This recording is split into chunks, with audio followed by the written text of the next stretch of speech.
1 जुलाई एक CA day और एक डॉक्टर्स डे दोनों मनाया जाता है। तो हमने ये सोचा कि क्यों नहीं इस अनूठे से एपिसोड में इसका भी समावेश किया जाए।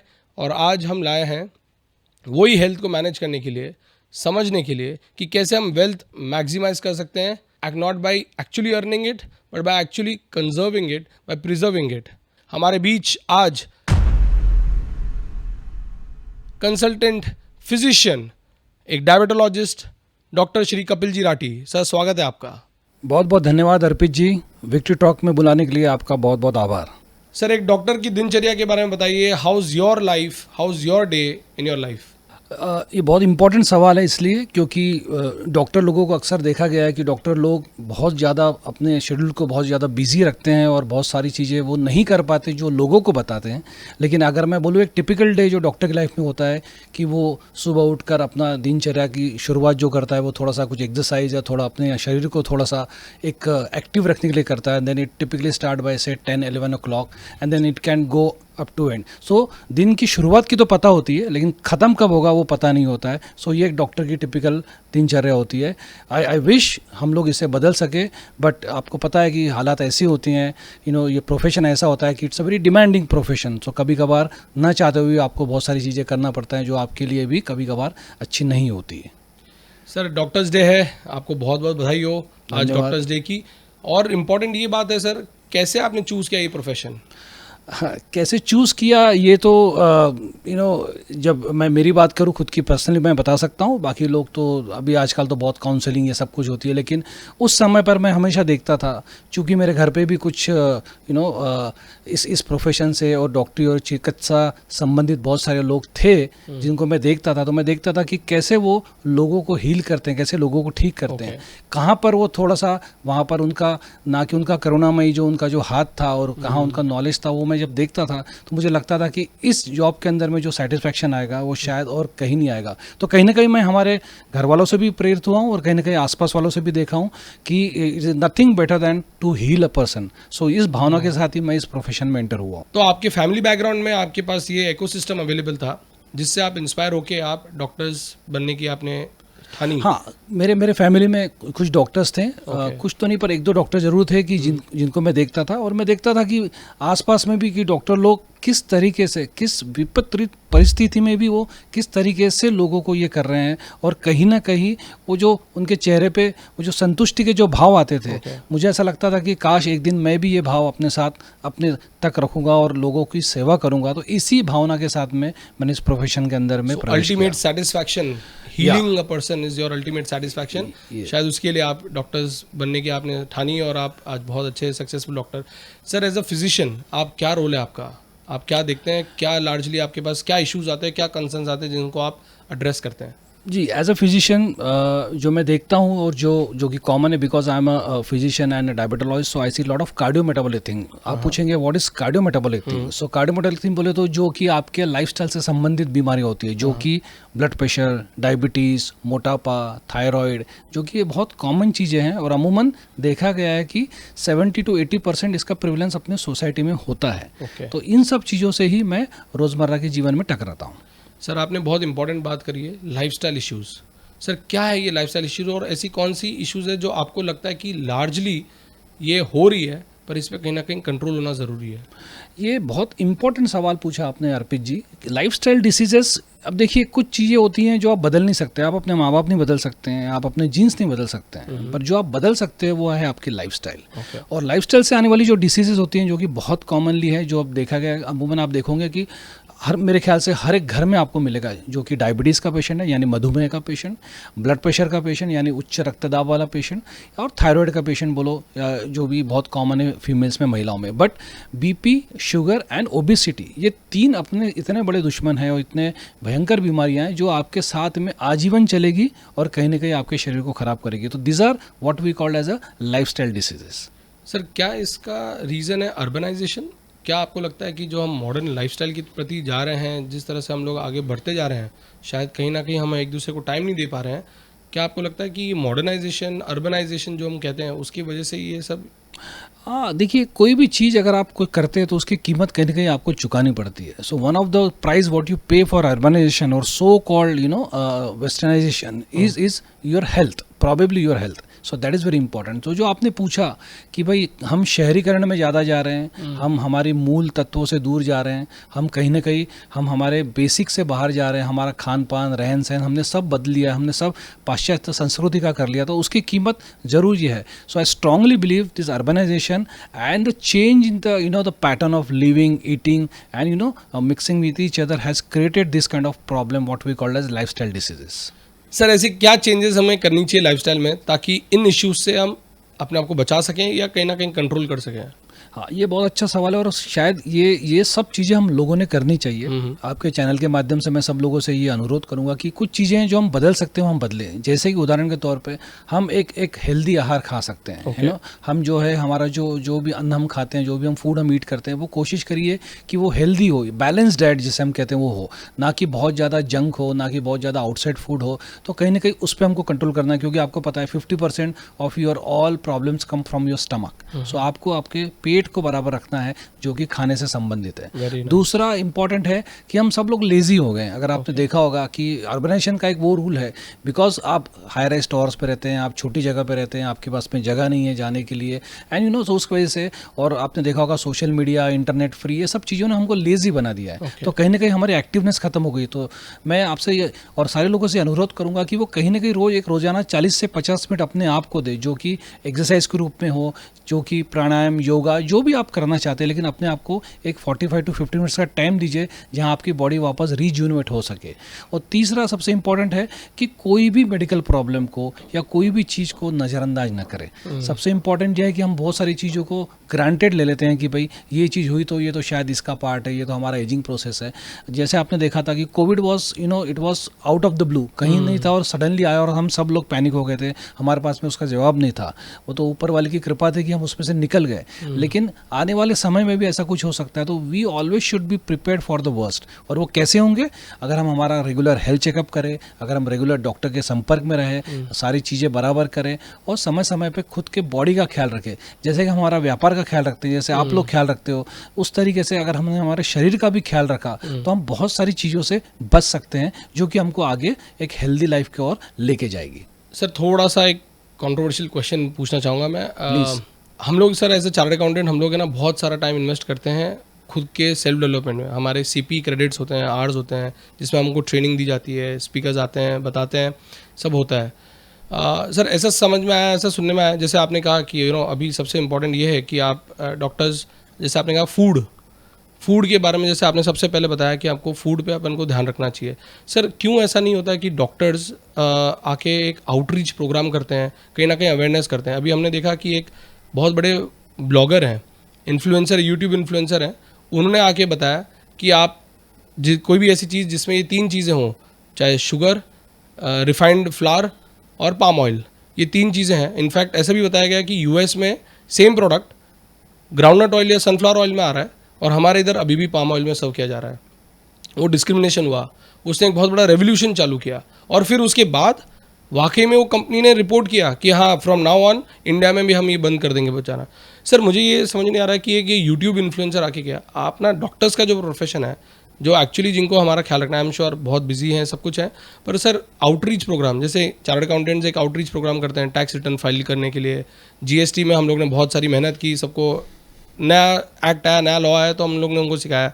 ऐसा सर डॉक्टर्स में क्यों नहीं आउटरीच प्रोग्राम होता है या अवेयरनेस कैंपेन क्यों नहीं लगते हैं, जिससे सिर्फ फूड में क्या खाना चाहिए क्या नहीं खाना चाहिए उसके बहुत बड़े ऐसे कैंप लगे या कहीं ना कहीं मैसेजेस आए? जो आप बात कर रहे हैं वो होता, आप जो बोल रहे हो एकदम वो पॉइंट एकदम वैलिड है. I do agree with that कि we have to reaches to the masses, that is very important. And probably कहीं ना कहीं मीडिया का रोल बोलो या कहीं ना कहीं इसके अंदर में हमारे ऊपर में जो सरकारें हैं, जो डिपार्टमेंट्स हैं, उनका रोल बहुत इंपॉर्टेंट हो जाता है. डॉक्टर्स को आप पूछोगे तो वो कभी भी तैयार है करने के लिए, because ultimately it's a society thing what we have to do. Correct. The problem is that you need to have a proper structure program, so you can not go out and say. अगर मैं कहीं पर जाता हूँ, आज चाहे मैं मेरे समाज में जाऊँ या दूसरे समाज में जाऊँ, मैं वहाँ पर बोल सकता हूँ, लेकिन मेरी रीच एक सीमित तक हो जाती है। और अगर इस चीज़ को अगर हम बड़े लेवल पे लेना चाहते हैं तो कहीं ना कहीं इसके अंदर में थोड़ी बहुत पॉलिटिकल सोच भी बहुत ज़रूरी है। कहीं ना कहीं हमारे ऊपर के जो लोग हैं, जो पॉलिसी मेकर है, उनका भी बहुत बड़ा रोल है कि वो पहुँचाए। लेकिन आपके पॉइंट से मैं बिल्कुल इत्तेफाक रखता हूँ कि हमको मासेस तक पहुँचना ज़रूरी है। अगर देश को अगर आपको स्वस्थ रखना है तो आपको पहले समाज को स्वस्थ रखना पड़ेगा, और कहीं ना कहीं इसके लिए हमें आगे आकर वो सब करना पड़ेगा। हम चाहते हैं कि हम लोग एक टाई अप करके हम लोग एक कॉमन प्लेटफॉर्म पे आकर सब चीज़ें करें, जहाँ पर समाज के लोग, जहाँ पर हमारे पॉलिटिकल लोग आकर इस मैसेज को पहुँचाएं कि हेल्थ को कैसे बचाएं और हेल्थ से होने वाले प्रभाव को हम कैसे रोक पाएँ। So your point is very well taken sir. मैं अपने चैनल के माध्यम से उन सभी को एक अटेम्प्ट है हमारा कि रीच आउट करके हम बोल सकें कि प्लीज़ अवेयरनेस क्रिएट कराएं। जो हमारे यहाँ पर जितने भी गरीब तबके के लोग हैं उनको मालूम भी नहीं है कि वो क्या खा रहे हैं। जो हमारे यंगस्टर्स हैं शायद उनको समझ में भी नहीं आ रहा है। सर, हमने ये देखा है कि सिगरेट पे वार्निंग लगती है, statutory warning, this is smoking is injurious to health. Sir, पर मुझे लगता है आज हमें रिक्वायरमेंट है, कहीं ना कहीं गवर्नमेंट को भी ये देखना पड़ेगा कि ऐसी ऐसी चीज़ें बिक रही है स्ट्रीट पे जो एक्चुअली पॉइजन है, चाहे वो चाइनीज़ भेल हो, चाहे वो अजीनोमोटो, चाहे वो शेजवान सॉस के नाम पे क्या क्या नहीं दे। इनफैक्ट कभी ये चाइनीज़ कभी कंज्यूम ही नहीं करते हैं। ये ऐसी ऐसी चीज़ें हैं और ये बहुत सस्ते दाम में सबको बांटा जा रहा है, सबको दिया जा रहा है। कहीं ना कहीं इस पर रोक लगनी चाहिए। सर, आपका क्या इस पर राय है?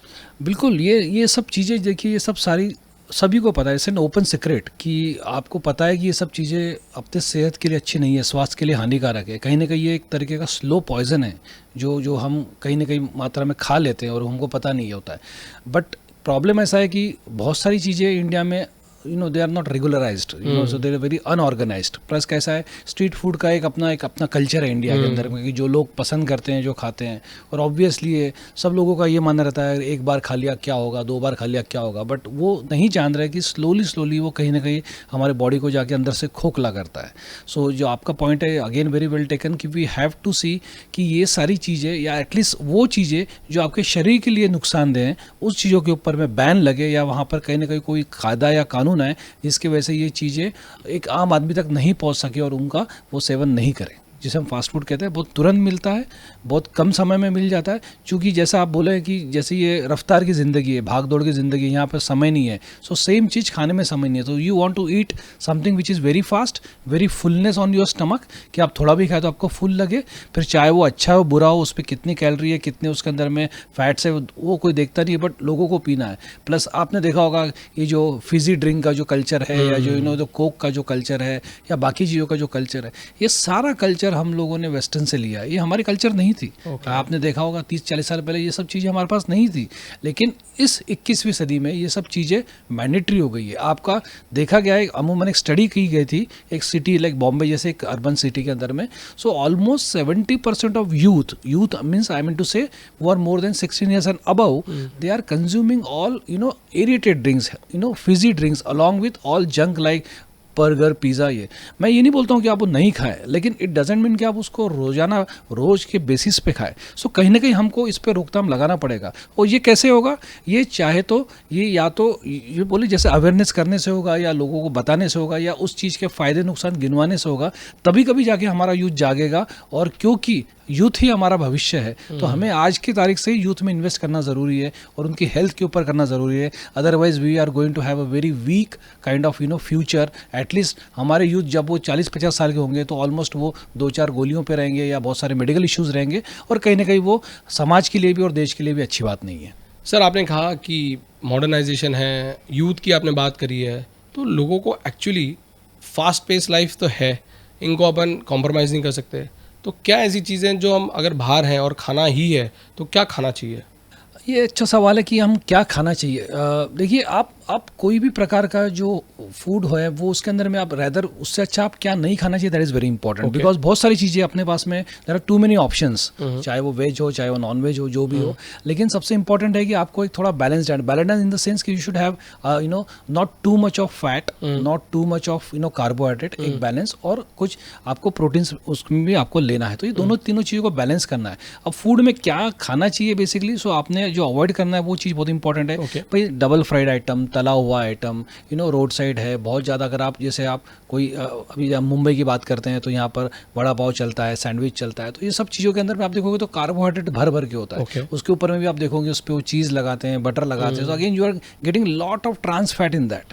सो ये सारी चीज़ें आपके हेल्थ के लिए ख़राब है, ये आपके हार्ट के लिए ख़राब है, ये आपके ओवरऑल बॉडी के लिए ख़राब है। तो आप जब भी बाहर जाए ट्राई टू सी कि you are more on salads, more on green leafy vegetables, आप थोड़े से फ्रूट्स की मात्रा लीजिए। ये सारी चीज़ें कुदरती होती हैं जो आपके बॉडी में जाके फ़ायदा भी करेगी, आपके पेट के लिए भी बहुत आरामदायक है और आपके हेल्थ के लिए एकदम बेहतरीन है। सर कोई तरीका है जिससे हम पता कर सकते हैं कि ये डबल फ्राइड, ट्रिपल फ्राइड, मतलब एक ही तेल में बहुत बार निकला हुआ है, मतलब बदबू तो आती है ऑफ कोर्स वो तेल से, बट वो क्या वो how to stop? Stop is basically one you need to identify. आपको अपने, अगर आपको कहीं बाहर खाना है, जो कि आप ऑनेस्टली मैं भी कहीं जाता हूँ, मैं भी बाहर खाता हूँ, ऐसा नहीं कि हम लोग बोल रहे हैं तो हम लोग नहीं खाएंगे, हम खुद भी खाते हैं, लेकिन एक आपको आइडेंटिफाई करना है कि कौन सी शॉप सही है कि जो आपको सही चीज़ देती है।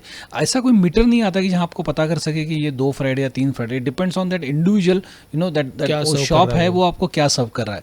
लेकिन मुझे ऐसा लगता है कि जब भी आप जाएँ, जब भी आप बाहर जाए, आप उसके अंदर में देखिए कि आपको क्या नहीं खाना है, दैट इज़ वेरी इंपॉर्टेंट। सो आपके ऑप्शंस आपको अपने आप आपके सामने दिख जाए। मतलब आप लिस्ट बना लें कि ये नहीं खाना चाहिए, बस जो वो बचा ये नहीं खाना है, वो आप उसको आप खाइए, तो चाहे वो बॉइल्ड हो, चाहे वो आप मिलेट्स हो, चाहे आपने लीफी वेजिटेबल सैलेड्स हो। यस। और सबसे इंपॉर्टेंट बात मैं आपको एक बताना चाहता हूँ कि देखिए जो भी आपके खाने की क्षमता है उससे आप हमेशा 70-75% ही खाना खाएं। बहुत लोग देखते हैं कि दे ईट फुल, वो इतना खाते हैं कि बोलते हैं साहब अब तो हमारे पास में गले में पानी पीने की भी जगह नहीं है। सो that is the wrong way of eating. आपको जो खाना खाना, चाहे आप रेगुलर खा रहे हो, चाहे आप कहीं बाहर जा रहे हो, कहीं आप शादी में हो, ब्याह में हो या और कोई फंक्शन में हो, always try to eat 70-75% of your whole your appetite. अगर आप फुल खाओगे तो आपको बाकी की प्रॉब्लम शुरू होगी, आपको जो बाकी के इश्यूज है या आपको जो लोड होता है आपके बॉडी के अंदर में, एसिडिटी, ये सारी चीज़ें उससे आती है। So the trick is to eat less and to eat very healthy kind of food. Okay sir, covid के टाइम में सबने एक चीज़ बताई कि वैक्सीन, एक बहुत बड़ा डिबेट चला था, जिसने वैक्सीन ली है, जिसने वैक्सीन नहीं ली है, और एक्चुअली देखा जाए तो बहुत इश्यूज भी आ रहे हैं लोगों को। आपका क्या मानना है कि कोविड टाइम में अगर किसी को वैक्सीनेशन हुई हो या कोविड हुआ हो, अमूमन बहुत लोगों को हुआ होगा, क्या करना चाहिए ताकि उससे हम रिकवर कर सके या we don't fall prey to that entire mechanism? तो आपके सवाल को मैं 2 पार्ट में डिवाइड करता हूँ, जो है कि एक तो कोविड वैक्सीन की वजह से क्या हम ज़्यादा मेडिकल इश्यूज फेस कर रहे हैं, ये बहुत कॉमन सवाल है और कहीं ना कहीं इसके अंदर में थोड़ा मिथ है, तो थोड़ा सच्चाई से दूर है कि ऐसा नहीं है कि कोविड वैक्सीन की वजह से आपको हो रहा है। नो डाउट कोविड बीमारी ही पर से ऐसी बीमारी थी कि जो प्रोथ्रोम्बोटिक थी, बोले तो जो आपके शरीर के अंदर में खून के गत्थे बनाती थी। तो ये बीमारी वैसी थी। सो वो एक बीमारी का ही असर है, ना कि वैक्सीन का असर है। एक चीज़, वैक्सीन से जो स्टडी या डेटा आज तक जो किया गया, जो हमने भी पढ़ा है, वो पढ़ा है कि उससे जो होने वाले, जो आगे चल के भविष्य में होने वाले जो हार्ट अटैक बोलो या बाकी प्रॉब्लम बोलो, वो उतने ही हुए हैं जितने के आम व्यक्ति में होंगे। So it doesn't matter that whether you are vaccinated और नॉन वैक्सीनेटेड, आपको वो दोनों शर्तों में आपको वो होना ही था अगर आपको होना था तो। बट जिसको कोविड हुआ, जिसको सीवियर कोविड हुआ था, सीवियर कोविड मीन जो एडमिट थे या जिनको बहुत सारे इंजेक्शन लगे, बाकी चीज़ें लगी, उनके अंदर में ये जो प्रमाण देखे गए बीमारियों के, स्पेशली हार्ट के और ब्रेन के, ये थोड़े ज़्यादा देखे गए बिकॉज कोविड पर से बीमारी वो थी, वो प्रोथ्रोम्बोटिक थी। तो ये आपका हो गया पहला सवाल। दूसरा सवाल आपका ये था कि क्या हम इससे हम आगे कैसे बचे, या हम इसमें कैसे करेंगे करके। देखिए Covid was out of the blue, किसी ने सोचा नहीं था और वो हो गया। हम जानते थे कोविड के बारे में, बट ये नया कुछ वेरिएंट आएगा और सबको आएगा जहाँ से हम human are not known to that kind of variant, ये बड़ा रेयर था। तो भविष्य में भी ऐसा हो सकता है, बिल्कुल हो सकता है, क्योंकि बर्ड, हम लोग इतने कुदरत में जा रहे हैं, हम लोग इतना कुदरत के साथ खेल रहे हैं और कहीं ना कहीं हम हमारी बेसिक चीज़ों से हटकर कुछ एक्सोटिक चीज़ें करने की कोशिश कर रहे हैं और वहीं पर कुदरत हमको इसकी सजा दे रही है। ये मेरा एकदम क्लियर कट ओपिनियन है। So you have to behave according to the nature. जो इंसान ने चीज़ खाने की बनाई आप वही खाइए, जो खाने की नहीं बनाई है आप वो नहीं खा सकते। सो ये हमको वापस कुदरत ने एक बार बताया है कि आप बराबर चलिए। इससे कैसे प्रिपेयर हो, प्रॉबेबली हम इससे ऐसे प्रिपेयर हो सकते हैं कि अब क्योंकि हमने कोविड देख लिया तो हमको पता है कि हमारी मेडिकल सिस्टम कहाँ पर खड़ी है, हमारे लॉजिस्टिक्स कैसे हैं हमारा, और कहीं ना कहीं कोविड के बाद में एक लोगों के अंदर में नई चेतना भी आई है कि हम हमारे तबीयत का ख्याल रखें, टाइम टू टाइम चेकअप करें, हेल्थ चेकअप करें, वैक्सीन ले, अपने डॉक्टर की सलाह ले, कोई भी सिम्टम्स को लाइटली ना ले, तुरंत डॉक्टर को दिखाए। और कहीं ना कहीं एक इम्यूनिटी है ना, वो समय पर आप सुन रहे थे इम्यूनिटी। सो इम्यूनिटी मैं हमेशा बात करता हूँ, मैं कहीं भी जाता हूँ तो बोलता हूँ what is immunity. Immunity is nothing but your inner happiness, आपके अंदर की खुशी आपकी इम्यूनिटी है। अगर आप अंदर से खुश है तो you are absolutely in a good immune state. अगर आप अंदर से दुखी है तो obviously you are not immune, और आपको बीमारी, कोई भी प्रकार की बीमारी आपको जल्दी घेर लेगी। सो ये 2-3 चीज़ अगर हम करेक्ट करेंगे, हमारा माइंडसेट, हमारा हेल्थ का, हमारा देखने का तरीका, हमारा हेल्थ चेक पैकेज लेंगे, बराबर अपने आप को एक अपडेट रखेंगे कि where do I stand, proper खाना खाएंगे, प्रॉपर नींद लेंगे, एक्सरसाइज करेंगे, तो 90% we can tide over of any crisis whatever comes in your way. Sir आपने अभी जस्ट बताया कि कोविड में अपन ने देखा कि आउट ऑफ द ब्लू आया और क्या तैयारी होनी चाहिए थी। आगे 10 साल में ऐसी क्या तैयारी करें कि, और ऐसे कौन से बड़े हेल्थ इश्यूज आपको दिख रहे हैं जो लार्जली आपको लग रहा है कि इम्पैक्ट करेंगे ह्यूमन लाइफ को? अगले 10 साल में जहाँ तक मैं देखता हूँ, अगले 10 साल के अंदर में तो ऑब्वियसली हम लोग देख रहे हैं कि कोई जैसे कोविड जैसा एक इन्फेक्शियस डिसीज था जो कि संक्रमण होता है इंसान से इंसान में, ऐसा कुछ होने की वापस कभी भी हो सकती है, बिकॉज यू नेवर नो, ये ऐसे कभी भी आ सकते हैं, इसके लिए हमको प्रिपेयर होना पड़ेगा। बट जो मैं अगले 10 साल देख रहा हूँ वो मैं देख रहा हूँ कि आपने देखा होगा कि कैंसर का प्रमाण बहुत बढ़ रहा है। Okay. तो कहीं ना कहीं हमारे को इसके ऊपर में नजर रखना पड़ेगा। मैं हर प्रकार के कैंसर की बात कर रहा हूँ।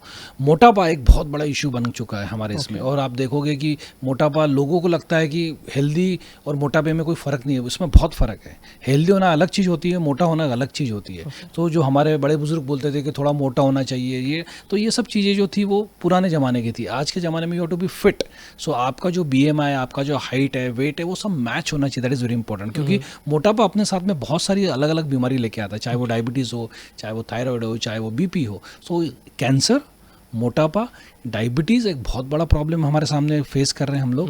Being a diabetologist I understand कि जो मैं पेशेंट देख रहा हूँ, और स्पेशली यंग डायबिटीज़ जो मैं देख रहा हूँ, हमारी नई जनरेशन जो डायबिटीज़ से प्रभावित हो रही है, वो बहुत इंपॉर्टेंट, क्योंकि डायबिटीज़ आपको पता है लाइफ टाइम डिसीज़ है। तो ये जनरेशन अगले 50 साल तक या 60 साल तक दवाई खाएगी, जो कि अच्छी बात नहीं है। सो ये 3-4 चीज़ें बहुत इंपॉर्टेंट है जो हम देख रहे हैं। और ऑब्वियसली अगले 8-10 साल में मैं देख रहा हूँ कि आपको गट रिलेटेड, स्टमक रिलेटेड प्रॉब्लम भी आपके बहुत सारे आने वाले। अगेन एज जैसे आपकी मेरी चर्चा हो रही थी, खान पान, हमारा रहना सहना, इसके वजह से जो होने वाली प्रॉब्लम है। सो ये 3-4 चीज़ों के ऊपर में हमको फोकस करना है, और ये 3-4 सेक्टर्स पे हमको और ज़्यादा अग्रेसिवली काम करना है, सो दैट आने वाली जनरेशन को वो प्रॉब्लम ना फेस हो जो हम लोग आज देख रहे हैं।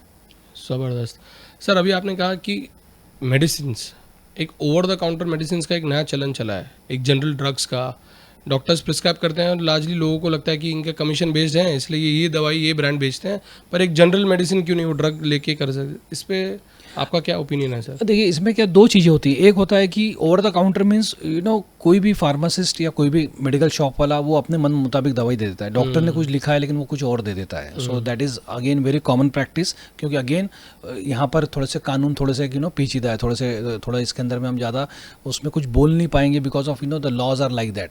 दूसरा होता है कि भाई आप एक जेनरिक ड्रग ले रहे हो जो कि ऑफिशियल ड्रग होता है करना चाहिए। सो लोग बहुत अक्सर मुझे पूछते हैं कि सर जेनरिक ड्रग ले सकते हैं क्या? मैं बोलता हूँ ऑफकोर्स ले सकते हैं, जब बन रहा है तो ले सकते हैं।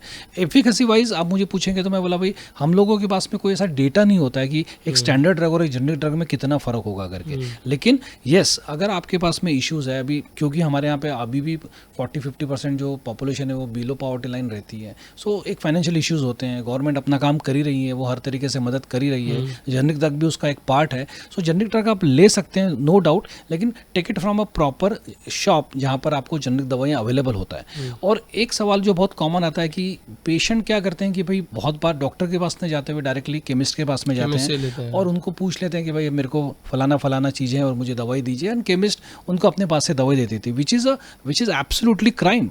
मेरे हिसाब से ये बहुत बड़ा जुर्म है, क्योंकि बिना किसी के देख रेख में, बिना किसी के गाइडेंस में अगर आप कोई दवाई ले रहे हैं तो it is as good as poison. So मैं ये नहीं बोलता हूँ कि हर बार आपको तकलीफ देगी, बहुत बार आपको फ़ायदा भी होता है, लेकिन कभी कभार एक आध बार कभी कोई बड़ा प्रॉब्लम आ गया, so then it can be a matter of life. So ये आप समझ के चलिए कि ऐसी चीज़ें लेना जो कि डॉक्टर के अधिकार में दवाई लिखना, और केमिस्ट का काम है दवाई देना, तो दवाई वो भी देना जो डॉक्टर की लिखी हुई होती है, खुद की तरफ से ना दे। सो बहुत बार हमारे यहाँ सिस्टम ऐसा चलता है कि पेशेंट डॉक्टर को बाईपास करके डायरेक्ट केमिस्ट के पास में जाता है, और हमने बहुत सारी ऐसे केसेस देखी है जहाँ पर they have burn their fingers. So कहीं ना कहीं फिर उसका जो खामियाजा उन्हें भुगतना पड़ता है, और कहीं ना कहीं उस पर कभी कभार जान की भी बारी आ सकती है। सो मेरा आप सबसे निवेदन है, जो भी इस चैनल को देख रहे हैं, कि कृपया जो जिसका काम है, डॉक्टर का काम है मेडिसिन लिखना, आप डॉक्टर की सलाह के बिना कोई मेडिसिन ना ले। जो भी आपको कम ज़्यादा करना है या जो भी आपको उसके अंदर में बदलाव करना है, वही डॉक्टर को पूछ के करे तो ज़्यादा अच्छा होगा, so that everyone is safe.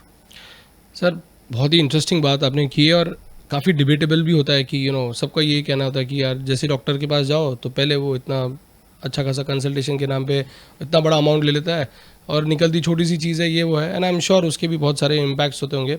अक्सर क्या होता है कि कोई भी डॉक्टर आपको एक कोर्स देगा दवाई का, जो कि चाहे 3 दिन हो या 5 दिन हो या 10 दिन हो, डिपेंडिंग ऑन योर इलनेस, आपको क्या कर गए। जो हम कोर्स देते हैं वो कोर्स हम इस उम्मीद में देते हैं कि पेशेंट उसे पूरा लेगा, लेकिन अब कैसा होता है कि बॉडी के अंदर में जाके बहुत बार चीज़ें हम लोग, आप एक कभी कभार कोई बोलता है डॉक्टर साहब आपके तो मुझे पहले दवाई पे फ़र्क पड़ गया, मुझे दूसरी दवाई पे फ़र्क पड़ गया। तो वो क्या करता है, वो फ़र्क पड़ना और दवाई बंद करना दो अलग चीज़ है। तो जैसे उसको फ़र्क पड़ता है उसको लगता है कि मैं ठीक हो गया हूँ करके, और वो दवाई बंद कर देता है, जो कि सबसे भयंकर चीज़ वो करता है। क्यों करता है, मैं उसको जवाब देता हूँ। क्योंकि जो उसको दे रहा है, अगर आप मल्टीविटामिन की बात करें, बाकी जो की बात करें, उसमें इतना फ़र्क नहीं पड़ता है, बिकॉज आप खाए नहीं खाए वो उतना ज़्यादा मैटर नहीं कर रहा। लेकिन अगर आपको कोई स्पेशल एंटीबायोटिक दिया गया है या आपको कोई और कोई बीमारी के लिए कोई दवाई दी गई है, तो उसका एक कोर्स होता है। अगर आप उसे पूरा नहीं करोगे तो वो एंटीबायोटिक या वो दवाई कहीं ना कहीं जाके आपके बॉडी के अंदर में जमा होकर अधूरी काम करती है और अपनी बॉडी उसके ऊपर में हावी हो जाती है, जिसे हम बोलते हैं resistance. So that can create an resistance to that drug. So अगली बार जब आप वो दवाई लेंगे या उस प्रकार की कोई दवाई लेंगे तो शायद आपको जो असर आपको 3 दिन में आना था वो आपको शायद 7 दिन में आएगा, या शायद आपको 10 दिन में आएगा, और एक टाइम ऐसा आएगा कि शायद असर ही नहीं आएगा। So that is called as total antibiotic resistance. So वो चीज़ों से बचने के लिए डॉक्टर द्वारा लिखित पूरा प्रिस्क्रिप्शन को जितने दिन के लिए दिया गया फॉलो करिए। और अगर आप यदि बंद करना चाहते हैं तो वो भी आप डॉक्टर से पूछिए, वो आपको बताएंगे कि इस दवाई को बंद कर सकते हैं, इसको नहीं कर सकते। खुद का डिसीजन ना ले, ये इसका सबसे बढ़िया जवाब रहेगा। सर ये तो हो गई कब ख़त्म करने वाली बात और कम डोज लेने की बात। सर आपने तो हमको डोज कम दी है, पर हमारे यहाँ पर केमिस्ट तो पूरा का पूरा पत्ता देता है, फिर वो दवाई का बची जो दवाई उसका क्या करें। और दूसरा सर अननेसरी मेरी पॉकेट में इतना खर्चा हो रहा है, आपको क्या लगता है इस पर, व्हाट इज़ योर टेक? अब देखिए, एक ऐसा है कि जैसे मैंने बोला गया कि अभी कोई दवाई जनरली 90% मैं बोल रहा हूँ जो प्रैक्टिस में होता है कि वो दवाई आपको उस हिसाब से दी जाएगी जिस हिसाब से पत्ता होता है। अच्छा। और आजकल आप देखे गए तो आजकल पत्ते या तो जैसे अगर आप दिन में 2 बार ले रहे हैं तो 10 गोली का आएगा, दिन में 3 बार जो ले रहे हैं उसका 15 गोली का पत्ता आएगा। तो नॉर्मली एक 5 दिन का कोर्स हर जो रहता है, और नॉर्मली जो कोर्सेज होते हैं वो 5 दिन के ही होते हैं। बहुत सारी मेडिसिन में, बहुत सारी में थोड़ा कम भी हो सकते हैं। सो आपको जो दिया गया है वो पत्ता आप उसको पूरा ले, दैट इज़ वेरी इंपॉर्टेंट। बहुत बार क्या होता है, जैसे कि कोई केमिस्ट है जो दवाई काट के देता है या 2 गोली 4 गोली देता है, तो उसमें प्रॉब्लम ऐसा होता है कि एक तो बहुत बार ऐसा होता है कि आपको क्या दवाई दी गई, जो नाम पे था वो नाम ही कट जाता है, तो आपको पता नहीं चलता कि क्या आप गलती से कोई दूसरा गोली खा लो, गलती से कोई तीसरा गोली खा लो, तो उसके अंदर में फिर हमने देखा गया कि कहीं ना कहीं हेल्थ रिलेटेड इशू आते हैं, कहीं ना कहीं आते हैं। बहुत सारी दवाइयाँ ऐसी होती है जो 2 एक साथ में नहीं खा सकते, आपको गैप रखना होता है जो डॉक्टर आपको बताता है। तो इस वजह से अगर आपका पूरा पत्ता रहेगा तो आपका कोर्स पूरा जाएगा, आपका प्रॉपर टाइमिंग रहेगा उसके ऊपर में कि ये दवाई सुबह खाना है, ये दवाई शाम में खाना है, और कहीं ना कहीं पूरा कोर्स होगा तो आपका हेल्थ के ऊपर में काफ़ी पॉजिटिव असर पड़ेगा। और कहीं ना कहीं हमको भी रहेगा पता कि इस बंदे ने पूरी दवाई खाई है तो इसको ये बीमारी से 99% इसमें से ये बाहर निकल जाएगा। सो जो रेजिस्टेंस की मैं बात कर रहा था उसके क्रिएट होने के भी चांसेस बहुत कम रहते हैं। तो कहीं ना कहीं जो कॉम्प्लायंस वर्ड आता है, compliance word is very important for medicine. So that is where we have to take full strip or whatever the amount of given by your doctor. और कहीं ना कहीं शायद अगर इससे इम्पैक्ट नहीं हुआ तो यू वांट टू नो कि मुझे अब नेक्स्ट एडवांस कैसे जाना है। Yes. मतलब कि कोर्स कंप्लीट नहीं हुआ तो आप कैसे करेक्ट, ये बात आपने एकदम सही बोली कि कहीं ना कहीं अगर मुझे वापस से अगर मुझे चेंज करना है तो आई नो कि I have given 5 days medication and I have to change it. अगर मैंने 5 दिन का आपको दिया, 10 गोली दी और आपने 3 से 6 गोली आपने खाई या 3 गोली आपने नहीं खाई या 4 गोली नहीं खाई, तो मुझे लगेगा कि यार शायद काम नहीं करे तो मैं चेंज कर दूंगा। तो वही अगर आपने पूरा दवाई खा के अगर आपको रिस्पॉन्स नहीं आता देन आई नो कि probably this medicine is not working, so I have to change. तो कहीं ना कहीं मेरे डिसीजन मेकिंग में भी बहुत बड़ा हाथ होता है। सर स्टेरॉइड्स से रिलेटेड भी इसमें क्या कॉम्प्लिकेशंस होती है जब लेनी पड़ती है हमको तब? जी, स्टेरॉइड का ऐसा होता है ना, स्टेरॉइड एक आप बोल सकते हो उसको कि एक ऐसा ड्रग है, थोड़ा मैजिकल ड्रग है कि बहुत ज़्यादा फास्ट असर करता है, लेकिन और बहुत ज़्यादा प्रभावी ड्रग है। लेकिन जैसा आपको पता है कि जो जितना प्रभावी होता है उसका उतना साइड इफेक्ट भी होता है। सो जैसे कि हम लोग कहते हैं higher the risk higher the return. Yes, same आपकी लैंग्वेज में जो आपने बताया, बस that sum up the steroid. Higher the returns but higher is the risk. So आपका रिटर्न्स बहुत अच्छा है, लेकिन जो रिस्क उसके साथ आती है वो रिस्क आई थिंक स्टेरॉइड के केस में it is much worse than what you invested, Oh. So that is very important because steroid से होने वाली बहुत प्रॉब्लम है। और प्रॉब्लम ऐसा है कि ये स्टेरॉइड ड्रग है ना, बहुत बार जाने अनजाने में पेशेंट ले लेता है। बहुत बार जैसे मैं आपको बता रहा था ना, जो उदाहरण चल रहा था केमिस्ट के पास जा रहे थे, बहुत बार केमिस्ट दे देते हैं बिकॉज आपको पता है कि ये मैजिकल ड्रग है, 2 डोज खाने पे आपको जो फील गुड फैक्टर है वो आ जाता है, लेकिन उसकी जो कीमत है वो लॉन्ग टर्म में आपको काफ़ी लंबी चुकानी पड़ती है, चाहे वो डायबिटीज़ हो, चाहे वो बीपी हो, चाहे वो सॉल्ट रिटेंशन हो, चाहे वो आपके अदर इश्यूज़ हो, सो ये आपके ब्रिटल बोन्स हो, आपको ऑस्टियोपोरोसिस हो, तो बहुत सारी मेडिकल इश्यूज़ आते हैं स्टेरॉइड की वजह से। तो स्टेरॉइड लेने के पहले और देने के पहले इनफैक्ट एज अ डॉक्टर मैं भी बहुत बार सोचता हूँ कि कितना दूँ, कितने दिन के लिए दूँ, और इंस्ट्रक्शन एकदम क्लियर होती है। एंड आई अर्ज जो भी लोग हमको देख रहे हैं उनको अर्ज करता हूँ कि स्टेरॉइड बिना डॉक्टर के गाइडेंस के ना ले, स्टेरॉइड डायरेक्ट मेडिकल से ना ले। ये बहुत ही क्रिटिकल ड्रग है, तो इसे डॉक्टर के द्वारा उनके सलाह के बाद ही ले। सर टैबलेट्स को वेस्ट होने से कैसे बचाया जाए? हाँ, ये बहुत इंपॉर्टेंट सवाल है कि टैबलेट को हम कैसे बचाएं। सबसे पहले इंपॉर्टेंट है कि टैबलेट को आप काटे ना। ओके। सबसे पहले जो टैबलेट का जो स्ट्रिप आता है, जो 10 का पैकिंग या 15 का पैकिंग होगा, उसको आप उसको आप काटे नहीं, उसको एक एक चीज़ करके ले। सेकेंडली, आप रैंडमली गोली ना, पहले अगर एक स्ट्रिप से आपने एक कॉर्नर से एक दवाई खोली है, फिर दूसरा गोली आप दूसरे कॉर्नर से खोलेंगे तो इट बिकम्स वेरी क्योटिक। सो जब आपने अगर पहली रो अगर आपने खोली है तो उस रो से शुरू करें। अमूमन हम पेशेंट्स को बोलते हैं कि जिस तरफ एक्सपायरी और मैन्युफैक्चरिंग डेट होती है उसको सबसे अंत में खोले, उसको एंड में खोले, और अदर एंड से आप शुरू करें, और प्रॉपर ऑर्डर में दवाई ले, रैंडमली गोली ना खोले, क्योंकि ये गोलियां भी मैक्सिमम देखा जाए आलू पैकिंग में होती है, एल्यूमिनियम फॉयल पैकिंग में होती है। अगर उसके अंदर में आपने थोड़ा भी उसमें गैप कर दिया तो उसके अंदर में मॉइस्चर आके वो दवाई का जो प्रभाव है कम कर देती है। तो ये सिंपल कुछ टेक्निक्स है जो हम रोज कर सकते हैं, जिसके वजह से हमारी मेडिसिन खराब नहीं होगी। सर हीलिंग आपका अल्टीमेट सेटिस्फैक्शन था, और हमने हमेशा देखा है दादी के नुस्खे सबसे बेस्ट होते थे हील करने के लिए। आप आते हैं प्योर मेडिकल बैकग्राउंड से, तो यहाँ पर हमेशा कॉन्फ्लिक्ट देखा गया है। आपका क्या थॉट प्रोसेस है कि कितने दादी के नुस्खे में आप बिलीव करते हैं, और कौन से नुस्खे आप बताना चाहेंगे जो छोटी मोटी बीमारियों के लिए हमें यूज़ करते रहना चाहिए? देखिए, दादी के नुस्खे तो इतने साल से चलते आ रहे हैं, और कहीं ना कहीं मेडिकल इतना विकसित होने के पहले से चलते आ रहे हैं, तो कहीं ना कहीं उसमें तो साइंस है। अब चूंकि वो एक उसका जो बेस होता था वो एक फूड बेस होता था, एक आयुर्वेदिक बेस होता था, जिसकी वजह से वो चलते थे। उसी के कुछ मेडिकल नाम है जो हम लोग एज अ ड्रग करके यूज़ करते हैं। So yes, being a allopath I always believe in evidence based medicine. मैं जो भी प्रैक्टिस करता हूँ एविडेंस पे करता हूँ, लेकिन कुछ दादी के नुस्खे हैं जो घरगुती नुस्खे होते हैं वो बहुत काम में आते हैं। जैसे अमूमन देखा गया है कि अगर आपको अगर आपका पेट अगर ख़राब है, आपको कब्ज़ की ताकत है, तो कोई बोलता है कि जीरा पानी डाल के पीजिए, ये करिए, तो ये सब चीज़ें एक्सेप्टेड है बिकॉज इससे आपको नुकसान नहीं है। देखिए, मैं फिर बोलता हूँ, जब तक आपकी चीज़ आपके शरीर को फ़ायदा करी, एवरीथिंग इज़ एक्सेप्टेड। जहाँ आपको नुकसान करिए, जहाँ आपको लग रही है कि ये चीज़ मुझसे फ़ायदा नहीं कर रही है, चाहे वो 1 दिन हो 2 दिन हो, तब आपने जाके अपने डॉक्टर की सलाह लेनी चाहिए। दूसरे और 1-2 नुस्खे हैं, जैसे शहद के हैं कि भाई आपको काफ़ी हद तक वो आपको ये कम करती है, प्लस आपका अदरक है, या आपका उसका जो चीज़ है जो आपके गले के खराश को कम करती है, आपका आंवला है जो आपको लॉट ऑफ विटामिन सी देता है। तो ये बहुत सारी चीज़ें जो घरगुती होती है, हम ही ने उसका नाम कुछ मेडिकल टर्म्स रख दिए जो हम टैबलेट के रूप में देते हैं। लेकिन अगर आपके पास में है, अगर आपको उस चीज़ से फ़ायदा हो रहा है, और अगर आपके पास में सुविधा है, आपके पास में प्रॉपर नॉलेज है उस चीज़ का, तो आप वो कर सकते हैं, बशर्ते उसको बहुत ज़्यादा लंबा ना ले जाए। और अगर आपका नहीं हो रहा है तो अपने डॉक्टर की सलाह लेके उस चीज़ को वहाँ पे रोक दे। बहुत बढ़िया सर, आई थिंक एक बहुत अच्छा कॉन्फिडेंस आपने अभी सबको दिया है कि कहीं ना कहीं ज़रूरी नहीं हर बारी डॉक्टर के पास जाएं। और मेरे ख्याल से the best advice on a CA day or a doctor's day is people should not really need to go to a doctor or a CA। सब कुछ मैनेज कर सके तो वही सबसे अच्छी चीज़ होगी, ऐसा लगता है मुझे। लास्ट सर आते हैं हम लोग, हेल्थ इज़ वेल्थ हमेशा बोला गया है। अब लोग बाग वेल्थ में हमेशा रिटर्न्स एक्सपेक्ट करते हैं, हेल्थ में क्या करना चाहिए सर? क्या आपको लगता है हेल्थ में भी रिटर्न जैसे हमेशा एक्सपेक्ट करना चाहिए? देखिए, आप सीए हो तो you know more economics and dynamics के, आपको क्या है परसेंटेज, इंटरेस्ट कितना आता है या ईयरली क्या आता है। सो हेल्थ में ऐसा नहीं होता है।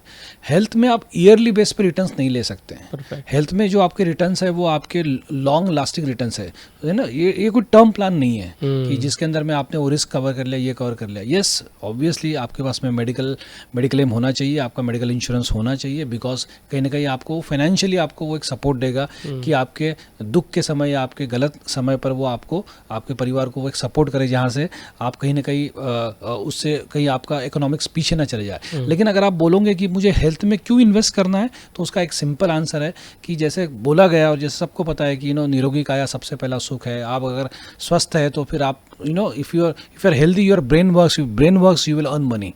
So you know, the simple is that कि आपके बॉडी के लिए ये सब कुछ है करके।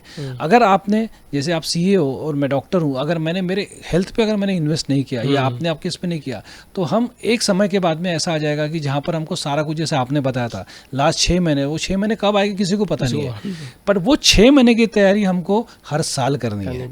और वो हर साल की तैयारी जो रहेगी उसको हम वो 6 महीने के लिए नहीं कर सकते, हमको डेली बेसिस पे करना है ताकि हम निरोगी रहे। और कहीं ना कहीं अगर घर के आप मुखिया हो या घर के आप कर्ता धर्ता हो, और अगर आप ही अगर हेल्थ से प्रभावित हो, तो आपके पीछे पीछे पूरा घर भी प्रभावित होता है। तो कहीं ना कहीं इस चीज़ के लिए घर के मुखिया को या इनफैक्ट घर के सारे लोगों को हेल्थ रहना बहुत इंपॉर्टेंट है। तो इसमें कोई इन्वेस्टमेंट नहीं होता है, ये एक प्रैक्टिस है, ये एक हैबिट है जो आपको डेवलप करना है। जैसा आप बाकी चीज़ों डेवलप करते हैं अपने आप को, उसी तरीके से आप हेल्थ के ऊपर में भी उतना ही फोकस करें ताकि आपका फ्यूचर एकदम ब्राइट हो और कोई प्रकार की कोई तकलीफ आपके परिवार में नहीं आए और आपको डॉक्टर्स का बोलो या हॉस्पिटल का उतना ज़्यादा संपर्क नहीं पड़े। बहुत इंपॉर्टेंट बात कही है। आप सभी से मैं एक चीज़ कहना चाहूँगा, avoidance of outflow is inflow. कहीं ना कहीं आपके जो लास्ट में जो बहुत बड़ा आउटफ्लो होने वाला है, उसको अगर बचाना है तो वही आपके लिए रिटर्न्स है। कोई भी हेल्थ प्रोडक्ट में अगर आप इन्वेस्ट करते हैं या कोई आपको बोलता है इन्वेस्ट करने के लिए, प्लीज़ रिटर्न्स का मत देखिए, प्योर हेल्थ प्रोडक्ट्स में इन्वेस्ट कीजिए जो आपके आगे होने वाले आउटफ्लो को बचा सके। आई थिंक वो सबसे बड़ा रिटर्न होगा आप सबके लिए। और जैसे डॉक्टर साहब ने कहा, जितना लंबा आप जियोगे, जितने निरोगी आप रहोगे, उतना ज़्यादा शायद आप कमा पाओगे। डॉक्टर साहब, क्विक एक और चीज़ समझनी थी सर आपसे, गवर्नमेंट क्या मेजर्स ले रही है जो हमको एज अ सिटीजन्स कॉन्फिडेंस दे कि यहाँ हेल्थ वाइज हम लोग ठीक ठाक कर रहे हैं यार, हमारे पर वाकई कोई ना कोई काम किया जा रहा है? देखिए, गवर्नमेंट बहुत सारी चीज़ें कर रही है, बहुत सारे लोगों को पता नहीं कि गवर्नमेंट क्या क्या कर रही है, क्योंकि हेल्थ रिलेटेड आज भी आप देखोगे तो स्पेशली सिटी लाइक बॉम्बे या बड़ी बड़ी सिटियों के अंदर में सो पब्लिक और प्राइवेट अलग अलग सेक्टर चलता है, लेकिन स्टिल आज की तारीख में हिंदुस्तान में, इंडिया में 60 to 70% जो पीपल है they go to public sector, you know, they don't go to private sector, they go to the government hospitals and everything. So government अपने हॉस्पिटल्स को बहुत अच्छा कर रही है, उनका इंफ्रास्ट्रक्चर बढ़ा रही है। अभी आपने देखा होगा इतने सारे बड़े बड़े एम्स और बड़े बड़े हॉस्पिटल है जो बन रहे हैं, बेड्स बढ़ा दिए गए हैं, बेसिक फैसिलिटीज़ काफ़ी बढ़ा दी गई है, बहुत सारे प्रोग्राम चल रहे हैं जिसके माध्यम से बहुत सारी दवाइयाँ फ्री में मिलती है, चाहे वो HIV हो, चाहे वो TB हो, चाहे वो और कुछ हो, बहुत सारे प्रोग्राम चल रहे हैं जिसकी वजह से हम शायद अगले 10-15 साल में उस बीमारियों को हम जड़ से निकाल देंगे, हम शायद इंडिया से निकाल देंगे जैसे हमने स्मॉल पॉक्स को निकाला था, यू नो। तो इस तरीके से बहुत सारी चीज़ें हैं जो चल रही है। पोलियो का ऑलरेडी चल रहा है, पोलियो प्रॉबेबली अगले 2-5 साल के अंदर में पोलियो भी एक तरीके से शायद बाहर आ जाए। तो ये बहुत सारी चीज़ें चल रही है जो आप कर सकते हैं। बहुत बार आप you can log in to government website and see what benefit you can get. Plus अभी आपने देखा होगा गवर्नमेंट ने बहुत सारे जिनका जो छोटे तबके के लोग हैं उनको बहुत सारे प्रधानमंत्री जन धन योजना या बीमा के माध्यम से या बहुत सारी चीज़ें ऐसी फैसिलिटीज़ दी गई है कि जहाँ पर एक बेसिक नीड, एक हेल्थ की नीड आप वो फुलफिल कर सके। तो कुछ चीज़ें हैं शायद जो लोगों को पता नहीं, जो लोगों तक पहुँचनी चाहिए, लेकिन सही मायनों में गवर्नमेंट काफ़ी अच्छा काम कर रही है जिसकी वजह से हमारा जो हिंदुस्तान का आने वाला भविष्य काफ़ी सुरक्षित रहे। सर, मेडिक्लेम के बारे में आपने बताया, बीमा योजना के बारे में बताया। सर, इसमें सबसे बड़ा प्रॉब्लम है जब मेडिक्लेम रिजेक्ट होता है, वो एक स्टेटमेंट पे होता है, it was a pre existing disease. Sir, इसके बारे में आपका क्या कहना है और इसके बारे में आप क्या बताना चाहोगे जो हम लोग को ध्यान रखना चाहिए कि ये इस क्लॉज में कभी डिस्क्वालीफाई ना हो जाए? देखिए, इस क्लॉज में डिस्क्वालीफाई होने का तो सबसे आसान तरीका ये है कि आप उस चीज़ से प्रभावित ना हो।